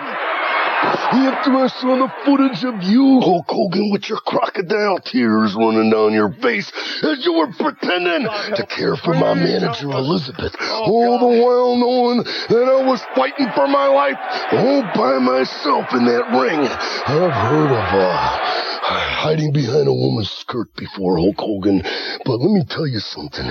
You've written the new chapter, and only until Elizabeth saved you into coming back for the Macho Man did you come back into that arena. Oh, yeah. I'll never forget it. And when I saw you come back down that aisle, wasn't it ironic, even for a showboat and a grandstander like you, to wait for the madness to have everything under control, never in jeopardy for a second? And then you climb on that apron, and you reach out with that greasy, sweaty palm of yours, that lusty, jealous, envious palm of you wanting to tag in and start your grandstanding again. Oh, I was going to tag you all right, but not before I proved without a shadow of a doubt that Macho Madness is superior to the Twin Towers. And then you wanted to be tagged. And as I looked at your jealous hand, I tagged you all right. Oh, yeah, I tagged you. But this is how I tagged you, yeah. Ooh, what a slap! Oh, that felt good. Oh, yeah, it did, yeah. It felt good to slap you in front of that prime time audience, yeah. But I'll tell you what felt even better, yeah, was in the dressing room, in the first aid room, when I took my World Wrestling Federation Championship belt and I branded you alongside your head. That felt great. That felt outstanding. But I got something that's going to feel even better than that. At WrestleMania 5, 5 with Elizabeth in the corner of the Macho Man Randy Savage right before the 3 count, when I got Hulk Hogan on his hands and knees, on his last ounce of sweat, and I look down at Hulk Hogan and he puts his hands together and he says, please, Macho Man, don't shatter my dreams. Don't shatter the dreams of all the Hulkamaniacs out there. Oh, I got a message for you, Hulk Hogan.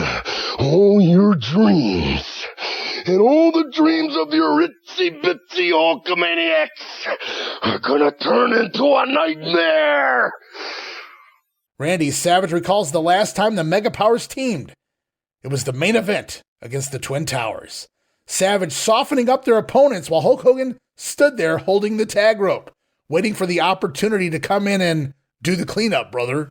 Take the glory. Yeah, that checks out. Savage stating that Hogan was too busy grandstanding and hot dogging to get it done in the ring. But Randy Savage, he could accept that. However, what Macho couldn't accept was Hulk telling Elizabeth to move up in front of the apron right before Akeem threw Savage out of the ring right on top of the lovely Liz. Macho stating that he couldn't help it. He couldn't stop the momentum. I've been saying that all along, guys. Savage says it was actually the Hulkster who was the one who hit Elizabeth. Hogan caused the entire thing. Hulk hit Elizabeth, and Macho Man will never forget and never forgive. And when Randy Savage turns around, what does he see? Love me like a brother? Love Liz like a sister? No, what he sees is Hulk Hogan hovering over Elizabeth, and just before Savage was about to clean Hulk's clock, Akeem pulling the Macho Man back inside the ring, leaving Savage to fight both Twin Towers all by himself. But again, Randy Savage clearing the ring of both men, only to turn around again to see his so-called best friend, Hulk Hogan, walking out of the arena and carrying Elizabeth away, leaving the Twin Towers once again to attack Randy Savage 2-on-1. Savage then talking the crocodile tears on Hulk's face, Hulk Hogan faking emotion while tending to Elizabeth, when in reality, he was simply afraid to wrestle the Twin Towers, leaving the Macho Man to go at it all alone. New meaning to hiding behind a skirt there, Hulk. The only reason Hogan even came back to the match was because Elizabeth sent him. Hulk was back to showboat, grandstand, and hot dog, waiting for that tag from the Macho Man, reaching out with that sweaty, greasy, lusty palm. You gotta love that. LOL on the lusty palm there, Mach. Savage planned to tag Hulk in, but not before he proved his superiority by dumping both Twin Towers to the floor. Then, Macho Man tagging Hulk Hogan, all right, tagging him with a slap right across the face. Dig it! Macho Man admitting that it felt good to slap Hogan in front of that prime-time audience, but what felt even better was when he branded Hulk with the title belt in the locker room. It felt outstanding, But what will feel even better, Savage says, at WrestleMania 5 with Miss Elizabeth in his corner is when Hulk Hogan is down on his hands and knees, pleading with the Macho Man not to shatter the dreams of Hulk Hogan and his Hulkamaniacs. But come WrestleMania, all those dreams will turn into a nightmare. Ooh, yeah, my goodness, another home run here by Macho Man Randy Savage, and these vignettes, just amazing. The visualization, if you guys, you can hear the audio, but you got to go check out Macho Man's eyes and his facials and his expressions and his mannerisms and everything that goes along with the tremendous work. Hard selling, going to pay off. That buy rate's going to be amazing when we get there talking about WrestleMania, when the Mega Powers do indeed explode. We're getting there. We're hitting the peak, guys. It's coming soon. As for now, though, we head back to the ring, going to take things down back a notch to wrestling action. Can you believe that? Going from a promo to wrestling action and somehow taking it down a notch. Of course, we did just come off of a Macho Man promo. The Brainbusters out here with Arn Anderson, Tully Blanchard, Bobby Heenan in their corner, taking on Terry Daniels. All right, see Terry here. And Bert Centeno, or as he's announced here, Bert Santini, according to Vince McMahon. We get an insert promo from Arn and Tully, who say all the biggest gamblers of Atlantic City are betting on Strikeforce. The Busters are the long shot, but Strikeforce won't rain on their party. Interesting. The Busters, the long shot against Strikeforce? It's one way to make the match interesting there, if Arn and Tully are admitting that. In the ring here, Terry Daniels puts up a good fight with Tully Blanchard early on, a couple of Texas boys. but the Busters show their excellent teaming skills as they take over after a blind tag to Arn that puts Terry down on his face. Centeno going to finally tag in, but no success there. Good heel double teaming from the Busters. Dangerous backdrop by Arn at one point. Tully with a nice dropkick straight to the face of Centeno, then slaps Terry Daniels on the apron to lure him in, distracting the referee, allowing the spike pile driver to take place behind the ref's back on Centeno. The Brainbusters going over, looking good. 3 minutes and 13 seconds. On paper, my goodness, Arn and Tully versus Martel and Santana. Sign me up. Looking forward to that as part of WrestleMania. As this week on the Brother Love Show, guest is one Hacksaw Jim Duggan, or as Brother Love calls him here, Brother Dugan has no love for the rules of the WWF. He claims to be a tough guy. We'll have to wait and see about that, because Brother Dugan says he's bad. He thinks he's bad. But at WrestleMania, he meets a man named Bad, as in Bad News Brown. And out comes Duggan, who runs down the things he loves. He loves his family, his friends, and by God, he loves his country. Ho! Hacksaw has never backed down from no man. Not Andre, certainly not Dino Bravo. And at WrestleMania, he won't be backing down from no Bad News Brown. It'll be good news for the Hacksaw at WrestleMania. Tough guy. Ho! And the crowd eating this up. And with no backstory to many of these Mania matches, I said it with Beefcake and DiBiase. I'll say it again here with Duggan and Bad News Brown. At least they're giving ample promo time to try and incite some form of interest in some of these what would otherwise be throwaway matches as part of the pay-per-view. So on paper, though, slobber knocker all day, Duggan and Bad News Brown. Looking forward to seeing what they come up with that. But right now we go off to the WrestleMania 5 report once again. Of course, they talk again about the return of Piper's Pit. This week we hear from Brother Love and Morton Downey Jr. Mean Gene even reading a telegram sent in from the Hot Rod promoting the big Piper's Pit. But right now we go off to another My Side of the Story featuring Hulk Hogan. Brother. Macho Man, it's way beyond the point of you just being wrong. You're the out-and-out liar.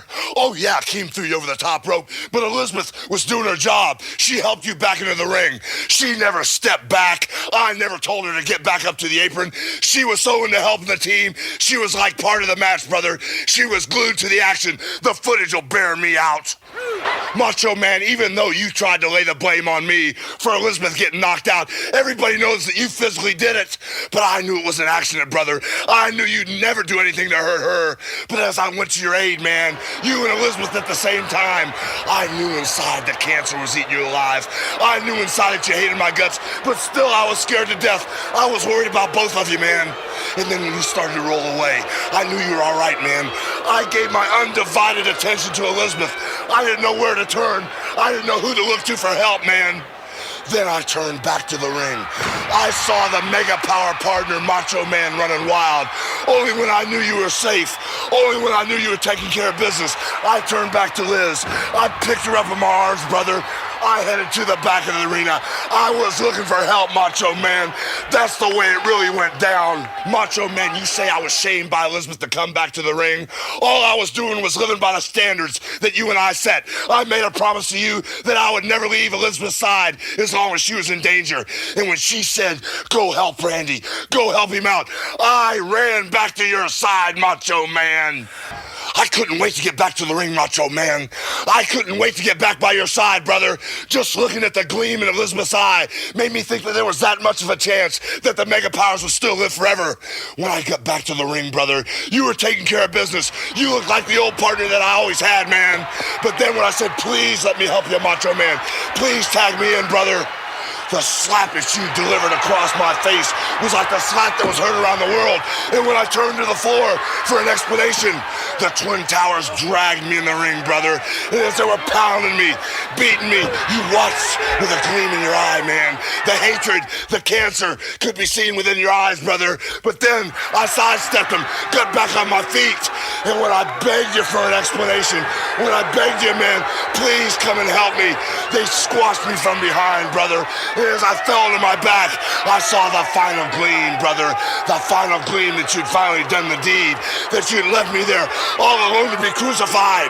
The one thing you didn't count on, Macho Man, was the true power of Hulkamania. When you deserted me in Milwaukee, when you left me all alone, I wasn't really alone, Macho Man.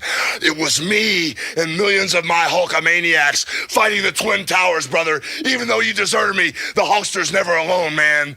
And with all the thunder overhead, I was waiting for the lightning bolt to finally strike. And when the lightning bolt struck, brother, it was the end of the nightmare for me, man. I got hit between the eyes. I realized what you're really all about, how the cancer can never be cured. And with the new surge of energy, man, with all the hopes, all the dreams of all my little Hulkamaniacs back on my shoulders, it's gonna carry me right into WrestleMania 5, Macho Man.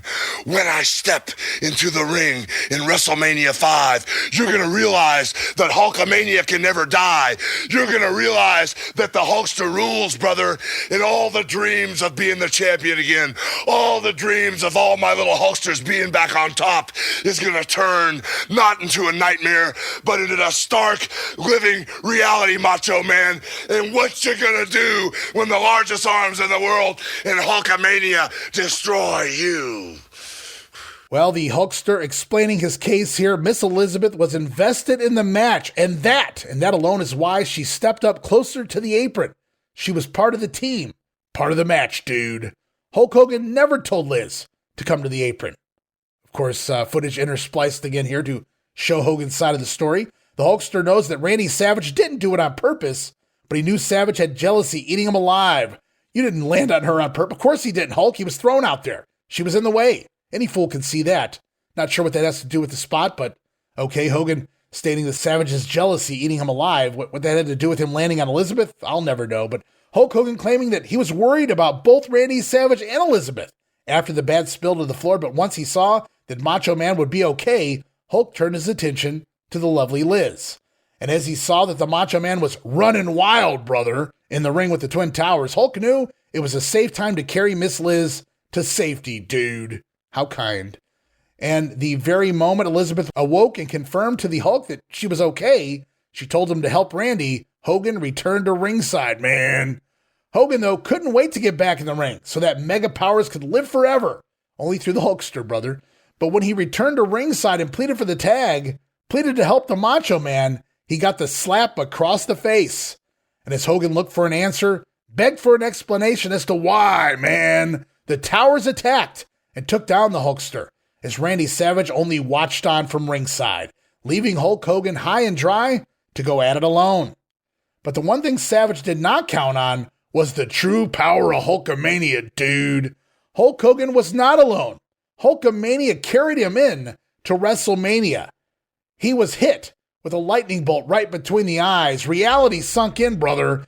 He woke up from the nightmare. It will now be a reality for the Macho Man. And at WrestleMania, Randy Savage will realize that the Hulkster rules, brother, and the largest arms in the world, and Hulkamania will destroy him. Holy fuck, what a promo. You know, I was watching this Saturday afternoon at the kitchen table as I was doing the notes. My son comes in there to grab some leftover pizza, and he hears the promo. Also, not a big Hogan fan is my son, I should mention. And he sits his plate down on the counter, walks over to the table, and watches the go-home portion of this promo in silence. He's just watching it with me. Nobody's talking. And as he walks away, he just goes, wow, that was a promo. And I 100% agree. Holy shit. If you're going to sell a pay-per-view, this is how you do it, dude. And you guys know I'm no Hulkster fan, but I call a spade, unbiased in that regard. Whatever he gets paid here for this pay-per-view, deserving, brother. What a hell of a promo for both Randy Savage and even especially Hulk Hogan here this week. Really good stuff. Lots of emotion in it. Great stuff here. Love it.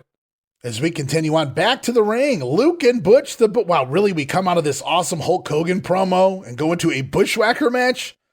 It is what it is. Got to bring things down a little bit here as we close out the program. Bushwhackers taking on Tim Sawyer and Dangerous Danny Davis. Writing on the wall here for old Danny, who has lost his manager Jimmy Hart and gained Tim Sawyer as a partner, at least this week. Speaking of Jimmy, we get an insert promo from Jimmy Hart and the Rougeau brothers, who are coming to WrestleMania to take down the Bushwhackers. The Rougeaus, they make Vince sick. All-American boys. Give me a break, pal. In the ring, though, it's Danny Davis taking a huge backdrop from Bushwhacker Luke early on, tagging out to Sawyer, Butch with a nice solid clothesline, meeting Sawyer at the ropes with it, delivering a fist drop following that up. I love when the Bushwhackers actually worked. Luke with a spinning elbow. Unbelievable. It's Luke with a spinning back elbow here. Jesse Ventura putting over the Bushwhackers offense. And I can't really argue it. Initially, upon coming in, they were a more than serviceable tag team in the ring. But that will soon come to an end. Permanently. Unfortunately. Great battering ram. There's lots of impact on the running battering ram for the Bushwhackers here this week. And the double gutbuster, putting Tim Sawyer away 2 minutes and 24 seconds. I don't mind this early 89 Bushwhackers team. We'll have to see when they fall apart. As we conclude this week's episode of Superstars, we learn that next week on the program, we're going to see the Intercontinental Champion, the Ultimate Warrior, plus the Powers of Pain. The Rockers will be here, King Haku, and Mr. Perfect. Plus this weekend, guys, don't forget Saturday night's main event featuring the Red Rooster taking on the Brooklyn Brawler in one of the many matches coming up on NBC. And we're going to go to both men right now as they hype their upcoming match this Saturday night. This weekend, I can't wait to get my hands on the Brawler. Bobby the Brain, Heenan over on this side, Brawler in the ring with me. Weasel don't send a boy to do a weasel's job. I can't wait, because at the end of this match, Brawler, you're going to be the one with the egg on your face. Red Rooster, this weekend is your last weekend. You get this straight, Rooster. I'm not sending anybody to do my work. I'm just sending the Brooklyn Brawler in there. Because as far as I'm concerned, you're just foul. This weekend, Jesse, this Saturday night, we find out what happens when the Rooster takes on the Brawler. And what about Elizabeth? We're going to find out exactly in whose corner she's going to be at WrestleMania 5. You think she'll really tell the truth? And nothing but the truth. Sure. We'll find out this Saturday night when Elizabeth tells us in whose corner she will be in at WrestleMania 5. Rooster telling Bobby Heenan not to send a boy to do a weasel's job. The Brawler will have egg all over his face after his matchup with the Red Rooster. Meanwhile, the Brooklyn Brawler planning to end the Rooster before WrestleMania, going to take him out for manager Bobby Heenan. All of that on NBC Plus.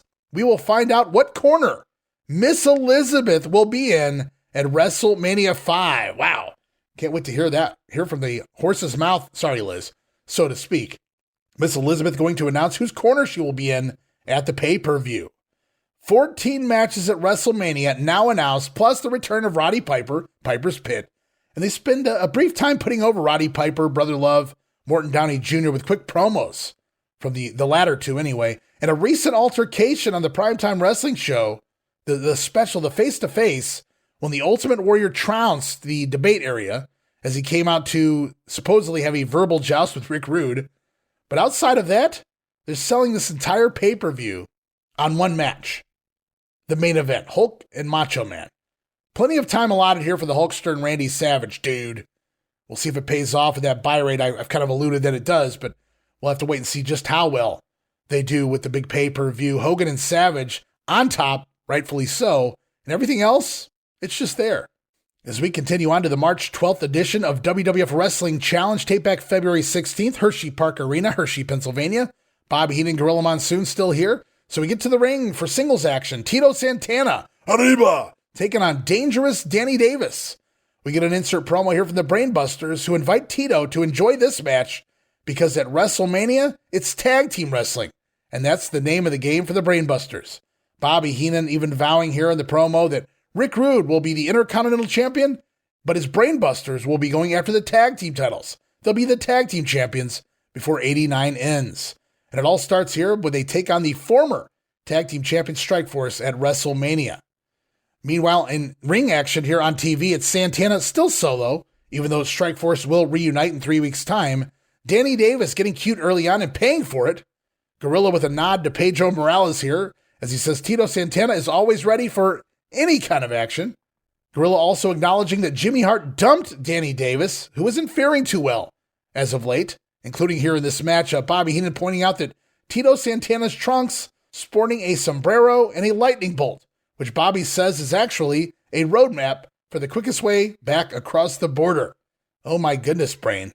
In the ring, Santana telegraphing a backdrop. Danny Davis drops him, but comes off top, right into a big right hand from Santana, followed by a backdrop setting up the flying forearm, giving Tito Santana the win, 3 minutes and 23 seconds. Arriba! No warm-up here for Strike Forces, a Team Tito, though victorious over the former and once again future referee, Danny Davis. As we go off now to special report, Lord Alfred Hayes. He questions whose corner exactly will the lovely Miss Elizabeth be in. We go back to the recent Primetime Wrestling special, Face to Face, the interview between Sensational Sherry and Rockin' Robin, both having comments about who they think Elizabeth will side with at WrestleMania. Of course, Rockin' Robin stating Hulk Hogan. Sherry believes it'll be with the Macho Man. The lovely Liz will make her decision this weekend on Saturday night's main event. Stay tuned for that as we go back to the ring. The Twin Towers out here, Akeem, Boss Man with Slick in their corner, taking on the future Pitbulls. Wow, they're hitting all the heavy hitters. We saw the Pitbulls against the Hart Foundation. Now it's Durante and Gary Wolf taking on the Twin Towers. As we get an insert promo from the Rockers here, they admit it's going to be tough to take on the two big boys of the Towers, but they tell the big men to prepare to catch grease lightning because the Rockers are, in fact, tag team specialists. Woo! In the ring, we get a good power slam here for the big boss man. Akeem with a big elbow on Gary Wolf before a little dancing. Got to do a little Akeem dancing, guys. It's not an Akeem match without a little dance. Durante going to tag in, and the boss man landing that patented leg straddle spot across the middle rope. Then it's Akeem's turn to smash Durante into the ropes. Ugh. Followed by the boss man slam, and yes, Air Africa 747 splash. Poor Durante getting both finishers here, giving the Twin Towers the win. 2 minutes, 59 seconds. Post-match, Gary Wolf getting handcuffed to the rope and beaten down with a nightstick by the big boss man. Talk about paying your dues, the Pitbulls. Now that's extreme. Oh my God. So we continue on. We go off now to the Event Center and Sean Mooney. We're going to hear from the likes of Ted DiBiase, his opponent at WrestleMania, Brutus Beefcake, and the Red Rooster. Make your plans now to be a part of WrestleMania 5, coming your way Sunday afternoon, April 2nd, starting at 4 p.m. Eastern Standard Time, live from the Trump Plaza Hotel and Casino in Atlantic City. Right now, let's hear from some of the participants in these great matches. The Red Rooster is going crazy. He's so excited the match has been signed. The Rooster is no longer brainwashed. He's no longer under the wing of the Weasel, and things are going his way. WrestleMania 5, Heenan, I don't know where you got the courage. You signed the match, and I can't wait till the day. It's everybody saying, you taught me how to win. You taught the Rooster to be a big star. Well, now it's time for this student to surpass the teacher. You taught me how to win. You taught me how to be a star. Well, now it's time for the student to teach you how to lose. Beefcake, get serious. WrestleMania 5, you're talking about giving the $1 Million Man a haircut? Look, Beefcake, you can't afford to cut my dog's hair. I wouldn't let a buffoon like you anywhere near me with a pair of scissors. Look at this head of hair. Look at this. And look at this right here, because this is what's going to blind you and dazzle you. The $1 Million belt. The $1 Million champion at WrestleMania 5. All that's going to be left of you, Beefcake, is that lock of hair on the back of your head. And Virgil right here may be the barber in town, if you get my drift. Well, you know, there's no secret. I've been training very hard for this match, Ted DiBiase, and I'm ready. I'm more ready than I've ever. You know something? You went and bought something that you couldn't earn, and that's a title belt. That's just fine. Taking your $1 million belt would give me more pleasure than just about anything I could think of in this world. Except maybe cutting your hair right off and giving your head a spit shine. You too, Virgil. I didn't forget about you. Well, Rooster gets the match that he wanted against Bobby the Weasel Heenan. The Talon Claws of the Red Rooster going to come out to take on the Weasel. Also, DiBiase and Brutus with some comments there, looking forward to their matchup at the big pay-per-view. As we go back to the ring, Bad News Brown taking on David Lanning. Brown attacking Lanning from behind, per the usual. Even Bobby Heenan here pointing out, why would you turn your back on Bad News Brown when he enters the ring? You know what's going to happen each and every time out. Total mauling here as the crowd comes unglued. Holy shit, what a response. What is going on? Well, it's not for Bad News Brown, but rather Hacksaw Jim Duggan marching ringside. Tough guy. Insane noise here from the crowd. How over is Hacksaw? Unbelievable. Duggan making his point, walking around ringside, getting the attention of Bad News before leaving. Just letting know Bad News Brown that old Hacksaw is lurking around, but that doesn't save David Lanning from a beating here. The Ghetto Blaster, putting Lanning down 2 minutes and 15 seconds. And a really weird moment as David Lanning is out. Bad News making the cover, but the referee stops counting midway through and starts all over again. 1, 2, 3, to which Gorilla makes sure to shit on the referee. What are you doing, ref? He never kicked out. But if you go back, Gorilla, and watch, it was the right call. Brown may have been losing his balance and had to switch the foot on the chest mid-pin, so the referee's starting over. He did the right thing. Bill Watts would be proud. Anywho, I like the idea of adding something to the Battle of the Brawlers at WrestleMania, Bad News and Doug, and making sure that one another know about the other. I'm not going to be pushover here, says Hacksaw Jim. This would have made a fun feud with a good angle behind it, but the matches would have been pretty atrocious by way of 1989. But we get one of them at WrestleMania. May the better man win. We'll have to wait and see how that plays out. As we go back to a replay of this week's Randy Savage, My Side of the Story, then it's straight back to the ring for the Ultimate Warrior, Intercontinental Champion, taking on John Ziegler. As Warrior rushing into the ring, he appears to trip over the rope on his way in and fall to the mat, but he covers it up immediately by rolling around the ring wildly like he meant to do it. Yeah, sure, that's the ticket. Honestly, he covered it very well here. Warrior falling into the ring, but rolling around like a crazy man, and he pops up, and it works. We also get an insert promo here from Ravishing Rick Rude, who says at WrestleMania, the Warrior will crumble, and Rick Rude will be the ultimate Intercontinental Champion. Ziegler comically lays in a trio of chops to the chest of the Warrior early on, which the IC champion doesn't even register, doesn't even move. One big chop back by the Intercontinental Champion floors Ziegler, however, followed by a big boot from the Warrior. Then he takes the fight outside, and once back in the ring, big stiff clothesline leads to the Gorilla Press drop, and the big splash, going to give Warrior Man the win, 2 minutes and 19 seconds. You can't get more over than this guy, the Ultimate Warrior, climbing the ranks here in the WWF as Intercontinental Champion. Program continues on. Special interview with Mean Gene Okerlund up on the stage. His guests this week, Andre the Giant and Bobby the Brain Heenan, and unfortunately, we're still playing up Andre's phobia here. Gene upsetting the Giant with a mention of the snake. Andre, though, talks down Jake Roberts and Big John Studd. Andre professing to be undefeated in the history here of the WWF and will remain undefeated after WrestleMania. Bobby Heenan stating that he doesn't trust John Studd, but Jake Roberts going to need all the help he can get. He better bring 500 snakes in a bag. And if Studd gets in the way, Bobby won't be responsible for what happens to him. Andre promising that WrestleMania will be Jake's last match, and there will be no snake coming out of the bag. Quick promo here from Andre and the Brain, just gonna get them on the TV. A little reminder here of the, well, really in many ways, the semi-main event of WrestleMania, the way they played it up in the reports anyway. Andre and Jake the Snake Roberts. As we also get a replay now of the WrestleMania 5 report, the Hogan My Side vignette, number 4 here this week. Got to get that on everything, and rightfully so. Then it's back to the ring for one final match up here this week on Challenge. Rougeau brothers out here. Jacques and Raymond with manager Jimmy Hart taking on David Studemeyer and George Scotland. George rocking a cursive G on his singlet. Get over, thun. Go, George. Son of Arnold Scotland. We get an insert promo here from Jimmy Hart and the Rougeaus. They say the problem with the USA is foreigners like the Bushwhackers coming here to take our money away. They're going to make the Whackers pronounce their names right. It's Jacques and Raymond Rougeau when they slap some sense into them. WrestleMania. Got to love the fun story, backstory here to the Rougeaus. Another, again, I don't know if they came up with it themselves or what the deal is, but the Rougeaus who have just made their home in Memphis, Tennessee by way of Montreal, Canada, they hate those foreigners, those evil foreigner Bushwhackers coming and taking our American money away from us, our American jobs. How dare they? As the bell sounds, we get going. Freddie the Freeloader. Freddie Sparta, the referee here for this one. Rougeau's toying with George Scotland early on. Studemeyer tagging in, but missing a reverse body block early in his venture. The Rougeaus will capitalize with a double drop kick and the Rougeau bomb, taking David Studemeyer down. Rougeau's going over 2 minutes and 29 seconds.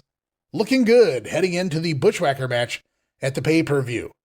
As we close out the program this week, Event Center with Sean Mooney going to talk with the Powers of Pain, Demolition, the Mighty Hercules, and his opponent at WrestleMania, King Haku, and Bobby Heenan.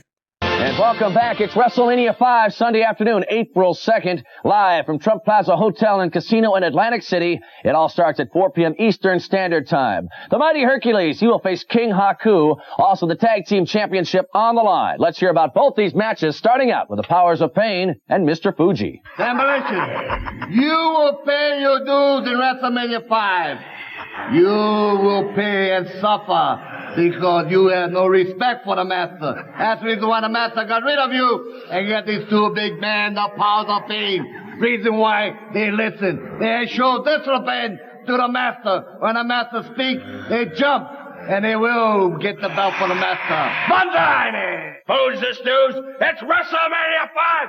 You got your big goons in the corner. You're in the middle of the ring. X is over there. I'm over here. You know what that means? We're going to tear your head off. You know, sometimes if something's worth holding on to, and I'm talking about the championship belts, you're gonna take a risk. Sometimes when you get ahead, you're gonna take 2 steps back.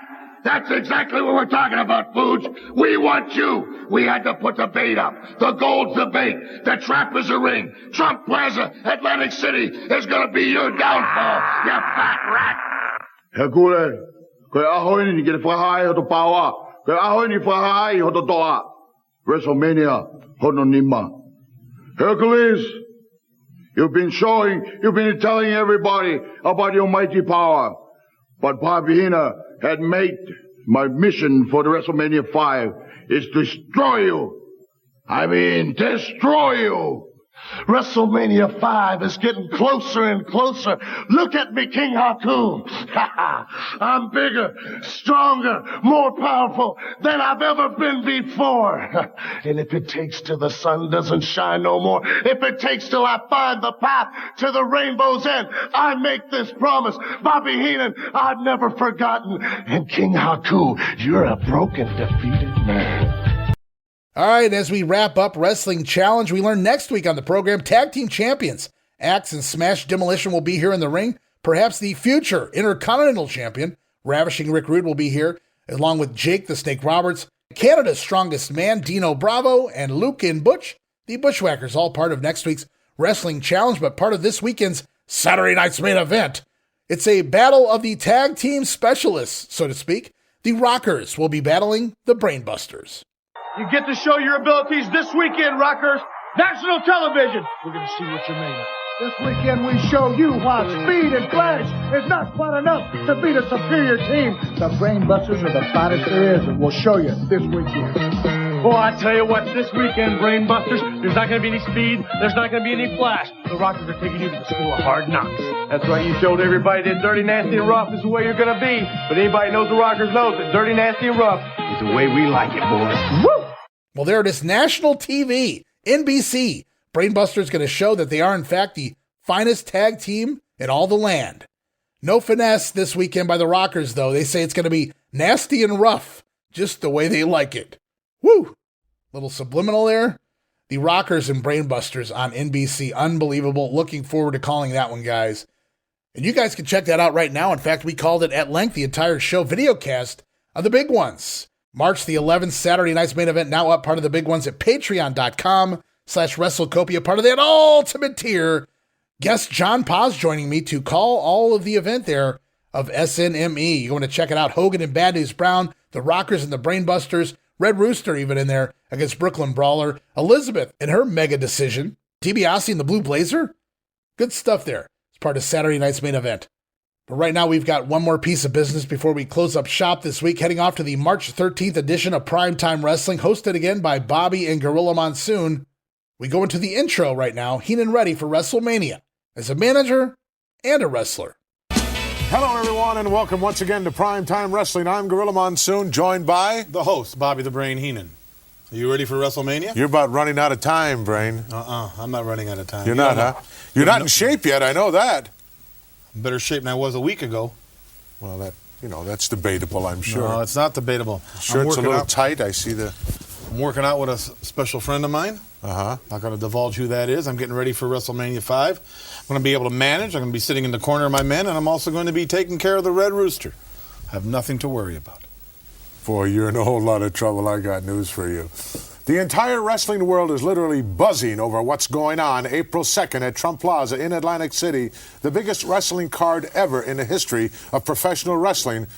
3 big titles on the line. Of course, the Macho Man, Randy Savage, his title up for grabs against the former champion, the Hulkster. Would you care to venture a guess as to the winner in that one? Well, the way I look at it... Forget about it. Tag team titles also on the line in a most unusual, unprecedented event, 3 against 2, as Demolition putting it up for grabs against the Powers of Pain and Mr. Fuji inside the squared circle. You interrupted me. Well, that's the way we usually proceed in this program, is it? By the time you decide what you're going to say, it's already too late to say it. I'm going to have to put my money on Savage. Oh, we're past that. We're already into the tag match. I'm going to have to go Powers of Pain. Powers of Pain. Sure. You don't think that Mr. Fuji would be a detriment inside the ropes? Fuji is a former world champion. He knows what he's doing in there. And Demolition isn't any good without Fuji. Another golden opportunity for the Heenan family, ravishing Rick Rude with a chance to get his hands on the Intercontinental title. Right now, let's go to our opening matchup. Take a look at the Blue Blazers. All right, well, they're here. Bobby Heenan ready for WrestleMania. I'm going to wrestle the Rooster. My men are going to win their matches. Talking WrestleMania also. Of course, you got to talk about Hulk Hogan versus Randy Savage, Demolition, Powers of Pain, and of course, Bobby Heenan's Rick Rude taking on the Ultimate Warrior, some of the big-time title matches as part of WrestleMania 5. So Bobby Heenan riding high early on in primetime, but later in the program, Gorilla gets word that a special guest is making his way into the studio in the form of the mighty Hercules. And in comes Hercules, out goes the Brain. Bobby Heenan gone from the primetime set as the mighty Hercules joining Gorilla Monsoon. Ladies and gentlemen, it is my pleasure indeed to introduce to you and all our primetime viewers the one and only Hercules. Hold on a second, Gorilla. I got to catch my breath, man. I couldn't catch him. Get somebody back there to fix that door. He ran like a thief in the night, Herc. I got this hat. It fell off his head as he was running out of here. April 2nd, Trump Plaza in Atlantic City. A golden opportunity for you. You're going to meet King Haku. You won't be able to get your hands on the Brain, but you'll certainly be able to get a chance to. You don't ever know. I got rid of him today. I might get rid of him for good right there. And King Haku, you saw what I did with big money. I'll be no man's slave. And you will never, ever, this is a vow, you will never make me bow down to you, King Haku. There's no way. Well, you were very impressive when that happened, Hercules, and it didn't come as any surprise to me because I know the kind of man that you are. But on that day, a golden opportunity will also fall on the Red Rooster. He will get a chance to get his hands on Heenan. Right now, let's go to our feature. Take a look at the Rockers against the Conquistadors. Successful in Madison Square Garden. I know their hopes are riding high now on being successful at Trump Plaza, as yours are, Herc. Oh, yeah, that's right. King Haku is master of the martial arts. That's one thing you're going to have to be concerned with. Yeah, well, that's true. Martial arts, whatever they want to call it. When you step in that ring, it still says wrestling outside. Absolutely. And I'm rough, I'm tough. Everybody knows my history. I don't mind getting in there and having a good fight. And if you want to see a good fight, come out WrestleMania 5. It's going to be the fight of your life, King Haku. Bobby Heenan, I know you're going to be out there. Herc, how do you feel about matching power? I think that you and the King Haku are pretty even down the line as far as the power angle is concerned. Well, I don't know. I might have to just You might have the edge a little bit. One time, just a little bit. I'm the strongest man in the world. I am the mighty Hercules. King Haku is in a lot of trouble. Do you have someone who possibly will be out there watching, keeping an eye on the Brain? Well, you're going to need it, Herc, believe me. I think I got all my friends out there going to keep an eye on them. They'll tell me if something's going on. Well, folks, that does it for this edition of Primetime Wrestling. I want to, at this moment in time, give a special thanks to my guest, Hercules, for appearing here on Primetime Wrestling and for literally chasing that other guy out of here. Boy, he ran like a thief in the night, Herc. You should have took all this garbage with him. Well, I'll make him clean it up when he comes back. April 2nd on everybody's mind, WrestleMania 5, Trump Plaza in Atlantic City. Some really big matches in store. I wanted to get your opinion on some of them. The Hulkster with a chance to get his hands once again on the championship belt held by the Macho Man. Would you like to pick me a winner? Yeah, that's going to be a tough, it's always a tough decision. We know when you got emotions involved, it clouds your mind. I still go with the big guy. I still go with the big brother Hulk Hogan, man. He's doing what's right. Okay, Ultimate Warrior with the Intercontinental title up for grabs against Ravishing Rick, who's another member of the Heenan family. I got to go with the good guy, the Ultimate Warrior. Hercules, my guest this week. Until next week, Gorilla Monsoon for the Big Herc saying so long, everybody. Well, chains and all, Hercules arrives in his trunks, his boots, his wrestling gear, and he has apparently stolen Bobby Heenan's WrestleMania hat to boot. Hercules stating that he will never bow to King Haku, and Haku may know martial arts, but it still says wrestling on the marquee. Haku may be strong, but Hercules is the strongest man in the world. As it is pick'em time there, we hear at the end Gorilla Monsoon asking Hercules to pick Hulk Hogan and Randy Savage, of course the babyface, Hercules picking the Hulkster over the Macho Man, and he calls the good guy warrior will defeat ravishing Rick Rude. As we come to an abrupt end this week on Primetime, not the best guest of all time here on Primetime, but it's fun and interesting to see someone other than Bobby, and in wrestling gear no less, Hercules out here with Gorilla to close out the program this week. We also get an exclusive. This was taped back in August of 1988. Again, pulling from months gone by anyway. And this match actually missed it. Well, it doesn't really matter anymore. It doesn't exist, but it was missing on the Peacock, missing on the WWE Network. For some peculiar reason, this one particular match was pulled from the Primetime re-up, but I have the original live version. It was taped way back in August of 88. Maybe for good reason they pulled this one. Hillbilly Jim teaming with Sam Houston, scoring a win over Gene Ligon and George South in Providence, Rhode Island. Woo, what a match. What an interesting match to edit out. Maybe it was the don't go messing with the country boy. I don't know. 7 minutes, though. It takes Hillbilly and Houston 7 minutes to defeat Ligon and South there. A couple of Crockett boys. And as we close out Primetime, we also close out this week's episode of The Grenade. 2 weeks more of TV in the books. Hope you guys enjoyed it. And next time we join you, it'll be a fun special interview with John Paz, the curator, the host of many of the two-man Power Trip Empire programs. John Paz is going to be here to talk WrestleMania 5, Hulk versus the Macho Man, and maybe some other stuff as well about the big pay-per-view. But also, we're going to be breaking it down in long form. The March 11th, 1989 edition of Saturday Night's Main Event leading into WrestleMania 5. Whose corner will the lovely Elizabeth be in? We won't have to wait long to figure it out. And yes, as I mentioned, part of the ultimate tier, it is the Big Ones video series. You guys can go check out me and John Paz calling the entire SNME on NBC, beginning to end, bell to bell. We break it all down for you right there. Really fun stuff. And we'll have our grenade version of it right here next week as well.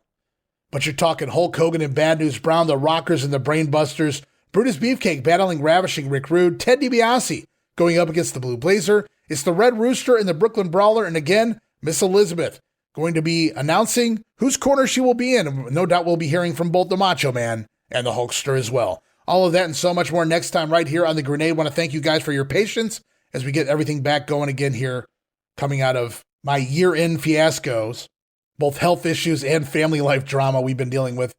We're getting everything back on track. We put out something like 12 video casts on Patreon in 14 days. 12 video casts in 14 days, and we've already dropped multiple video casts since that time as well. I encourage everybody, there's a price tier for everyone, from the all-access tier to the VIP tier to the ultimate tier. So many great things out there. And of course, inquire within about that ultimate tier, that drop box of 2 terabytes plus of video goodies. Old school wrestling 101.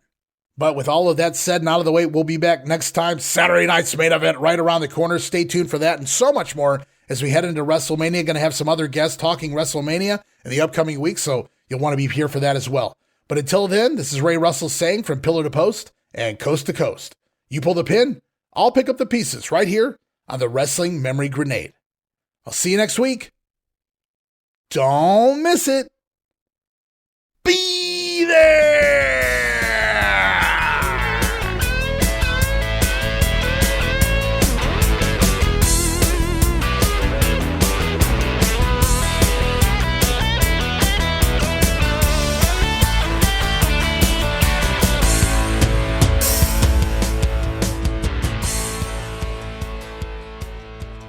I got hit between the eyes.